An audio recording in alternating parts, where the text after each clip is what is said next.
Let's call this meeting to order. Roll call, please. Malumbi. Here. Jersa. Here. Osterloo. Here. Genslinger. Here. Sonny. Penny. Dosher. Here. Larson. Here. We have a quorum. Thank you. Are there any conflicts of interest to be discussed on the items on the agenda that was presented to us? Well, that would be me for the Western Building. Okay? That's also me for the Western Building. Okay. So at least 3 voters. Yeah. You're not. You Yeah, got he's not John, voter. you got 3 votes. Yeah, well, Short. we are short. I would still suggest moving forward with it and having discussion on the whole thing, and then if it has to come back at the next one, just at the table after this discussion would be my recommendation. Yep, that's what I was thinking, and I'm sure Mr. Attorney will agree with us. Yeah, and I guess, I'll add further that with the nature of the project, this is something where you're going to end up needing to go through the SHPO process as well, so it might not hurt to hold off making a final decision until we've gone through that as well, so. Well, and there might be some things that Mark can do in the interim to speed up the process, shall we say? Yeah, I don't know if we've submitted a notice yet on it or anything, so I know that this was, Yeah. I think, kind of a late ad, so. Okay, with that discussion, let's move on to the next item, and that's approving the agenda. Move to approve. Second. Moved and seconded that the agenda be approved as presented. Discussion.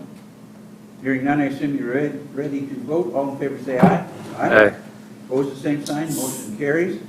Approval of the previous minutes of the 26th of July. That was provided in the packet. Are there any additions or corrections to be made to it? Move to approve. Second. Moved and seconded that the minutes be approved as presented. Discussion. Hearing none, I assume you're ready to vote. All in favor say aye. Aye. Opposed, the same sign. Motion carries. Next meeting should be scheduled for the 23rd of August, 2021. Do I hear a motion for the blanket?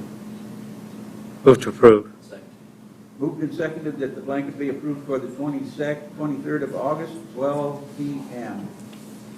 A plan approval for the Western Building at 223 North Main. John Adamo is proposing to remodel 223 North Main, the building formerly known as the Crafty Fox. The property is currently zoned central business. Mark, talk to us a little bit, please. As you can see in your packet, we've received the application. It's in central business, so it's in front of this building. Give you a GIS view, walk you around the building from geometry, and then the plans that were submitted. I'll actually turn it over to Larry, since he was the one that submitted the whole plans. He can probably walk you through better than what I can. Thank you. Larry, even though you're recused, you can sure tell us about it. Okay, yeah, I sure can. Part of it is Mr. Adamo asked me to do some existing condition survey, so that's where I came up with the existing floor plans just to see what we had, because for him, he said to make this project work for him, he needed to get 30 apartments. So the preliminary or conceptual plan shows that 30 apartment layout varying in different sizes. Part of the general things that we are going to need in terms of making the 30 apartment deal work is we have to replace the elevator, and the existing elevator shaft is not of adequate size to put a modern elevator in it. So that would have to be demoed and a new shaft built and put the new elevator in. And then, unfortunately, there's only one stairway out of the whole building that exists, and that happens to be about in the center of the building. And then it's a long corridor to get out of it on top of that. So we're proposing to build a new stairway at the west end of the building that goes up to all the floors. So we have 2 ways out of the building. Would be a minimum code requirement. The only thing the code suggests is that exits should be at opposite ends of the building. And because of the historic nature of this building, we want to keep the existing stair, and really don't even know how to close it. I suppose we could. But there's some historical things that we're trying to preserve here, and that's where Kevin and his group over at Cibarella Design are trying to do the historic survey and the application for the Part 1 and Part 2. Well, I guess Part 1 is all done, but Part 2 historic survey that the owner needs to seek for the tax credits and any historical grant money that may be available. That's critical to making this project work. There are some things that, I was talking to John Haig about this, there's some things existing in the building that don't comply with code we're trying to improve. The first thing would be we're planning on putting a sprinkler system throughout the entire building. The second thing, like I said, we're planning on doing a fire-rated stairway that exits directly to the exterior towards the west end of the building. The existing stairway we would like to keep the way it is because of its historic nature. If we have to do something different there, we have to, but right now we'd like to keep it the way it is. The apartment doors, the entry doors to the apartments technically need to be fire rated. I think there's a way we can reuse the existing doors and improve the fire rating of them, and that's kind of what we're thinking there. They all have glass transoms above it, which definitely aren't fire rated, but we're looking at ways to maybe make those fire rated also. So we're trying to do some things that improve the condition of the building, but if you look at it compared to exactly what the code is today, they probably aren't going to fit those conditions. And that was one of the reasons why I added just a little paragraph from the code book on the front page to where it's up to the discretion of the building officials if what we're doing is going to be acceptable. We are trying to, like I said, make the project safer, but to make it comply exactly with code may be a financial disaster for the project, and I don't know if it can work, but we're doing new electrical, new HVAC, new plumbing. That's where primary costs are coming in for the project, and the stairway and the elevator. So the apartments primarily, we're planning on leaving pretty much what's there, but just kind of clean it up and redo the finishes and maybe fill in some doors and do that kind of thing. So we're trying to minimize the actual architectural work that's going on within the architectural features of the building. Is really what the whole key is. We're leaving the plaster. We're going to have to repair some plaster. All the walls are wood lath and plaster, and I know they're not fire-rated walls.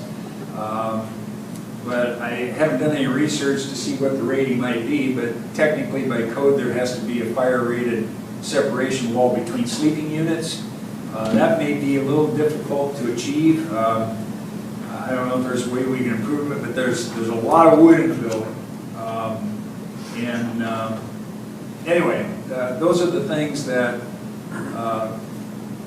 we have to look at. I don't know, code-wise, if there are some things we can hang our hat on in the code and still comply with code. I don't propose to do a project that doesn't comply with code, but being a historic building, if there are some, let's say, some exceptions or some things we can utilize that make the building safer but not comply exactly with the code, that's kind of what I'm looking for. The first floor, John Adamo had talked about putting a restaurant in, which is an A2 occupancy. I don't really know how that is just a comment or a concept. But I know there's definitely a strict fire rating between residential and A occupancies in terms of the ceiling, fire rated assembly. And the existing ceiling is a tin ceiling, and it's pretty good shape, and historically we'd like to keep it. And that's where these dilemmas come in. We can certainly sprinkler it, but is it feasible or practical to make a fire rated ceiling between an A and a R occupancy in this case? I don't think it is. But Mr. Adamo has a certain budget he has to adhere to make this thing work. And the other thing about this project is we're in a time crunch. He told me that if this concept gets approved, that I'd have 60 days to pull together the plans and specs to get a price on it. And then once we get that, then he has 180 days to spend the money. So from the point we're talking about now, from where you see on this piece of paper, we got to have the thing built in 8 months, which is, I don't know, going to be tough to do. But that's the conditions as they are right now. So in terms of the State Historic Preservation Office, I'm not sure. I doubt they'd move that fast, just from my experience, but I don't know how that impacts what we're trying to do. But for instance, if we want to build the new stairway, we need to start demolition almost right away. If we want to put the elevator in, we need to start demolition right away and start building the shafts. I mean, we need to really get kind of going on that. So I see this to be more of a fast-track project is really how I see it.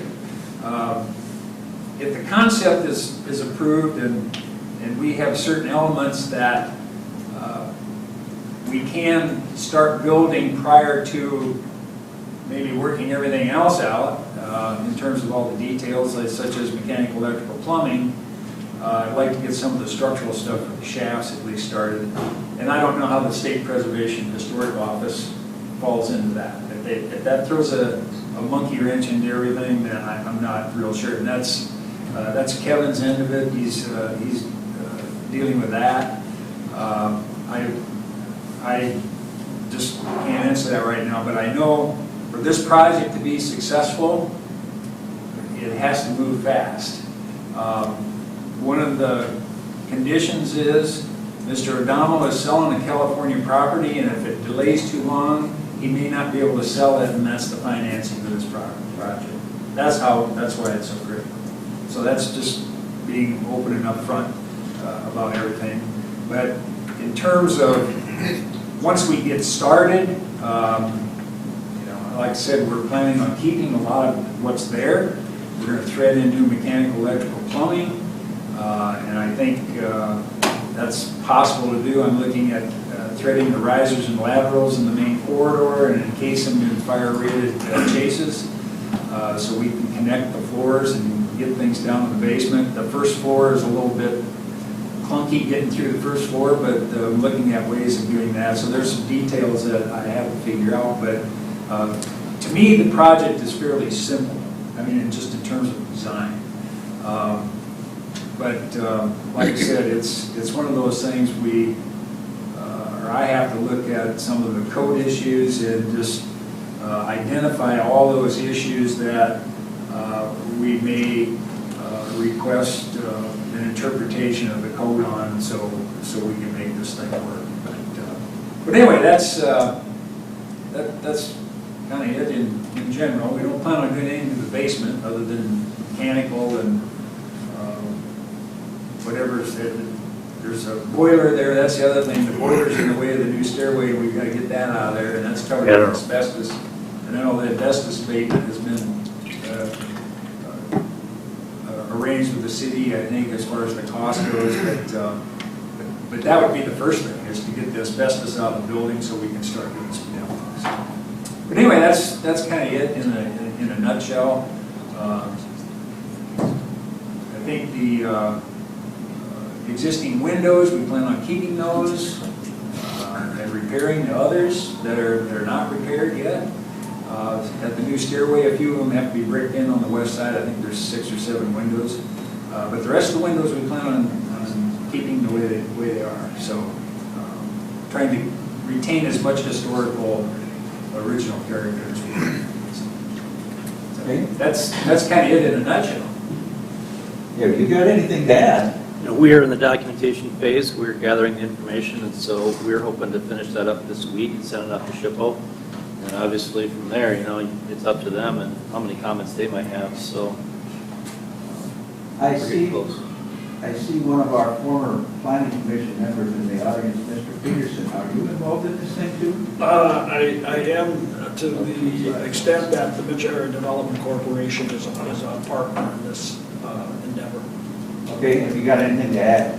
I don't think so. I think Larry covered everything. Okay.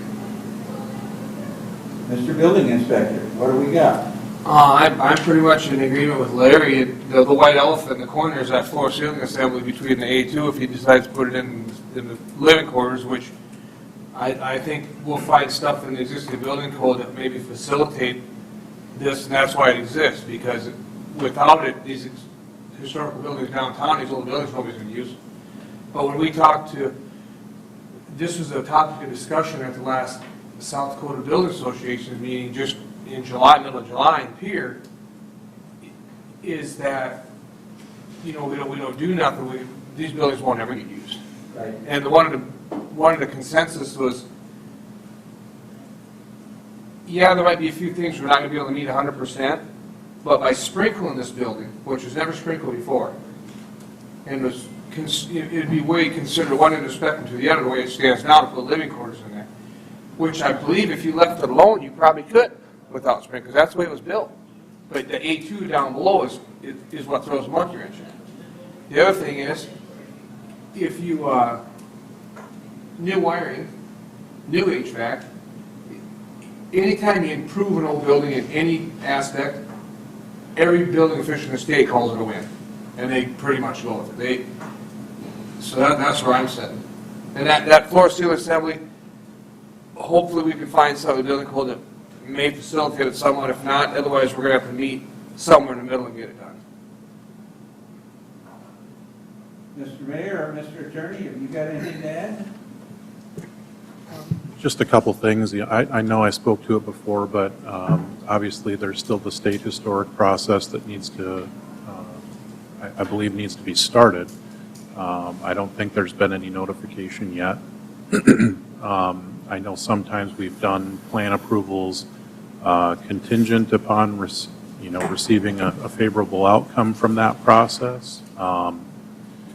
Another thing that I'd probably point out is currently the city is the owner of this property. And we do not have any contract in place to have this work done or anything along those lines. So I think it probably is a little bit premature to give full approval to the plans. I would probably recommend tabling it and giving any comments on the plans that you can today so that those can be taken into consideration, and then we can start working through the state historic process and trying to line up some other things by the time it would come back around to Planning Commission. Depending on the flexibility we might have from the state and on the building code side, that doesn't mean that there's not some work that might be able to happen in the meantime, but the way it sits right now, I don't think, I just don't think I could recommend giving the full approval at this point. Yeah, we can't give full approval anyway, but we can sure talk about it among the people that are here. Anybody else got any comments that are out there? Yes, sir. Identify yourself, please. Dr. Marty Christensen, veteran. So I was just concerned a little bit about the parking what you're going to use for parking, if you have all those people in the residence and so forth. Thank you. Well, my understanding is the lot to the north, across the street, that is also part of this project that Mr. Adamo will be the owner of. I don't know if it's, apparently I guess it's not all settled for sure, but that is part of this project where residents of this property or these apartments would park in that north parking lot. And that is something that hasn't been developed yet, but that's the thought, plan. that's the plan. That's what we're Okay, doing. well, that's interesting to know too. Jay, those lots are owned by the Mitchell Area Development Corporation, and as part of this overall plan, if it goes forward, those lots would be involved, and Larry's right, that they would be used for parking and possibly a little park area for the residents of that building. That was one of the questions I was going to bring up, but it sounds like it's been discussed. Anybody else here on the commission got anything to add at this point? Go ahead. If I may, talking about parking, and if that lot to the north goes with the building, is that, can he make that private parking? You know, he- Well, if it's a private lot, I'm guessing he can. Unless the Development Corporation of the city has some conditions that, as far as the use. But my thought would be, it would be strictly parking for the tenants, at least have designated spaces for the tenants anyway. Because I know that a project like this won't ever fly downtown without parking. It just won't. The people right now, the people that, and I don't think there are very many of them, that live in the old Woolworths building, just to the northeast of this one, across the street, they come out, and there's just a handful of them, but they park right on the north side of this building, on the south side of the street and the north side of the street of 3rd Avenue across this. That's where they park. I see them walk over there all times during the day, so I know that's where they park, and there's only about half a dozen of them, but they don't have anywhere to park around their building, and then I happen to see another guy that's across the street from me in the New Century Real Estate building now. That kid carries his garbage down the front door. He goes down 2nd Avenue, he's got to go all the way to the alley and down the alley to throw his garbage out. So he has to walk almost a block before he can throw his garbage away. And those are the things that just don't work very well for people downtown. If you can't park, you can't throw your garbage out, it's just not too attractive. How many parking spots would that lot accommodate? That I don't know, I have not looked at that. I have not looked at that. The other thing, and this is part of the history that I have that nobody else on this commission has at this time, because I don't think anybody was here when that happened. The building, the apartment building that is west of the post office in the same block has an issue with parking as well. And way back when there was a major fire in that building and it was rehabbed, this commission basically said, okay, for the number of people that are in that building that are going to need parking, and he's got some parking spaces there, we're going to look the other way. Well, they park in the city lot, right, kitty corner across from the post office. And, because there's a limit on how long you can park in the city lot in a given spot. And that was kind of the, because let's face it, folks, we do need those kind of apartments. And, if you can bend a little bit to accommodate, and I think the same thing with the historical preservation, you almost have to bend a little bit to accommodate everything with fire code and so on. To save that building, you better be willing to bend. That's my opinion. Oh, yeah, I totally agree. Well, I've lived downtown for close to 25 years now, and parking is important. Before we couldn't park a half block on either side of Main Street, so I had to always park in the public parking lot across the street. Well, they had snow removal, and then I got to move 3 cars. And then it's where do you park, it's just, you do it, so it definitely helped when we were allowed to park 24 hours a day on the side streets and not Main Street. But those things are real critical to the desire to make it livable downtown. I mean, cars are just, it's part of life, you know? We gotta make some accommodations for them somehow. And it is an issue. But anyway, it's one of those things that we have made improvements, but I look at building codes this way. I know building codes have been changed to save lives, improve things based on things that have happened. But you look at these buildings, like my building and this western building, they were built about the same time, about 1906, 1907 in there.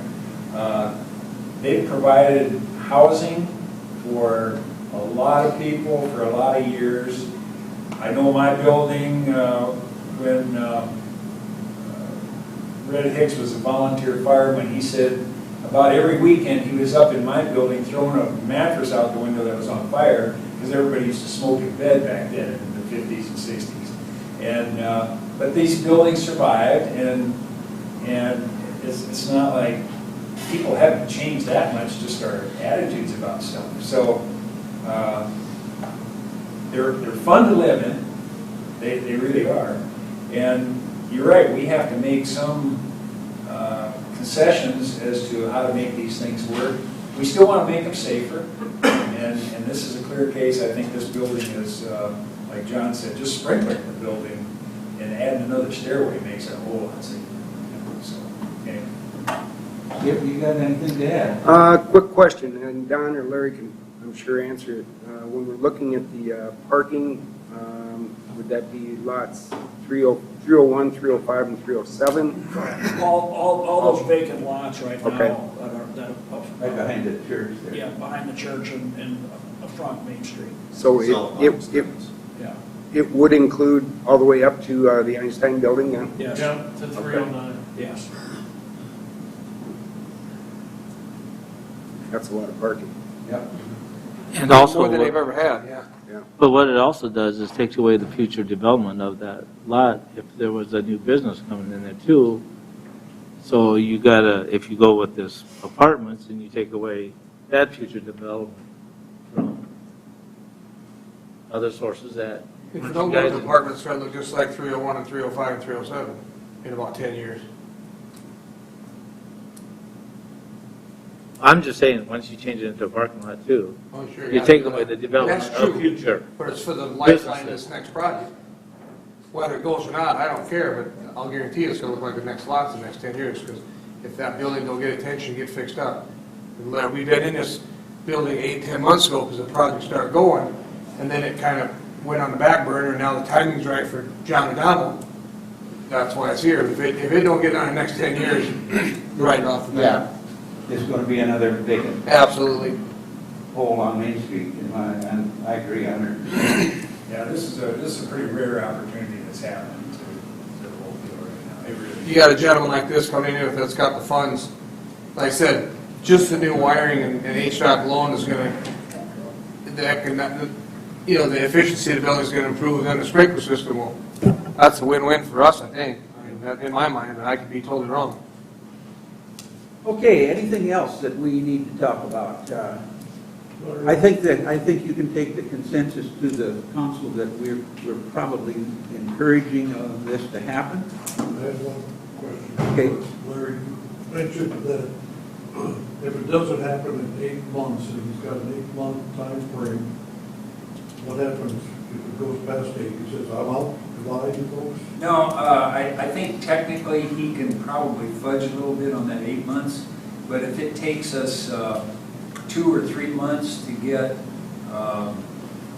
approval from, well, I know the State Preservation Office, they say they're not going to do anything probably faster than 30 days, I think. Talk about right on that. Pretty real, yeah. We do have their attention, so they're kind of waiting for it, but that doesn't mean it's going to be any faster. But the thing is if the property, and I'm not sure the technicalities of the transfer of the ownership and all that stuff, but me as the guy looking at pulling together all the parts and pieces to construct it and make it work, the more administrative type delays or that kind of thing is just going to hurt it, you know. He can probably make his end work and not get it completed in 180 days because they weren't sure anybody was going to check him. And I don't know if it's the tax people or what, but he needs to spend most of his money. And the downside of this project is it takes a long time to spend money on this building because of the nature of it. It's just hard, it's just time consuming to do. You know, you only do some certain things before you can do something else. You know, that's kind of the way I see it. And I think right now, if everybody here with the city said, yeah, okay, sounds good, let's get started, it would be hard to get it done starting today. So if we wait 30 or 60 more days to actually get started with the design, I could certainly start the design, but we really need to get the gun, or jump the gun on the demo so we can get some of the design details figured out. A lot of stuff I don't even know what's there. You know, it's all hidden. It'd be good to get some demo work done. So that to me would be the key to it, to keep it on schedule. Is that mezzanine on the first floor and the boiler in the basement, at least get some of that demoed, and the existing elevator. Those two things would really help out a lot. Just those two things. That's all we would need to do. So if there's any way to speed that process up, and if Mr. Adamo doesn't technically own the building, then yeah, I'm not sure how all that's where it throws a monkey wrench into it too. So That asbestos has got to come out. Yeah, That's got to asbestos take gotta some come out time. first, yeah. Could that start before full approval? I mean, would the city want to abate that? We're already getting quotes on the asbestos removal, and my understanding is the earliest they'd be able to start on that would be close to the end of August. I that think, kinda- Jay, I think that between MEDC and the city, that certain things can take place. As Justin said, the asbestos in the basement, someone's got to abate that, and then so the city and MEDC will work together. There's certain things that can happen right now before and need to happen, whether or not this deal goes through or not. So Well, and window I guess- repair, asbestos removal, those type of things are going to happen whether this deal goes through or not.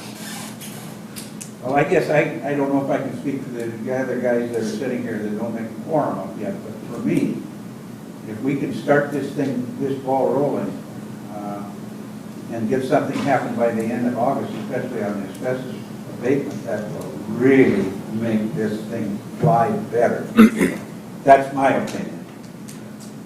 Some of this, to me, looks like whether this project goes or not, the potential for another project, some of this has to be done anyway.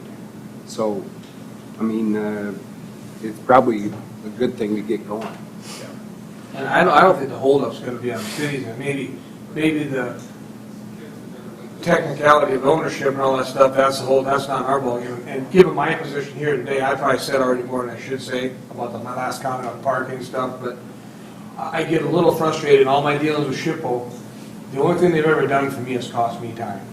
And I don't mean that to be really belligerent, but, I'd love to call them up today and say, we got a project on the front burner, don't drag your feet. But that's Larry's job and Kevin's job. I'm going to completely stay out of that, but yeah, it's a little frustrating, but man, I don't know a better opportunity that we've had in downtown ever since I've been here. Anything else from over here? No comment. I said what I said. It's, All right, anybody else got any comments to make? You've all heard what we think, so let's move on to the next item. Move the table? Yeah, we're ready to take it. So moved. second. I got a second, because you're the third, you don't want this. Okay. moved and seconded that we table this item until the next meeting. You don't have a quorum to vote on that even. I know We it, don't I have know, a quorum but, to You vote don't on that. have any action to take. no, So it really Yeah. remains just discussion only. Yep. yes. So the discussion is that if we had a quorum, we would probably table this thing. No, let me rephrase that. Probably approve it. If we had a quorum, we would probably approve this thing and let that be known. In the meantime, we are ready to move on to other business. Is there any other business to come before this body at this time? Hearing no other business? Public input. If you need to address the City Planning Commission on an item that was not on the agenda, excluding personnel items, please come forward to the podium and state your name and your concern. Presentations are limited to 3 minutes. Items will be considered, but no action will be taken at this time. Seeing no one come to the podium, this meeting is adjourned until August 23rd.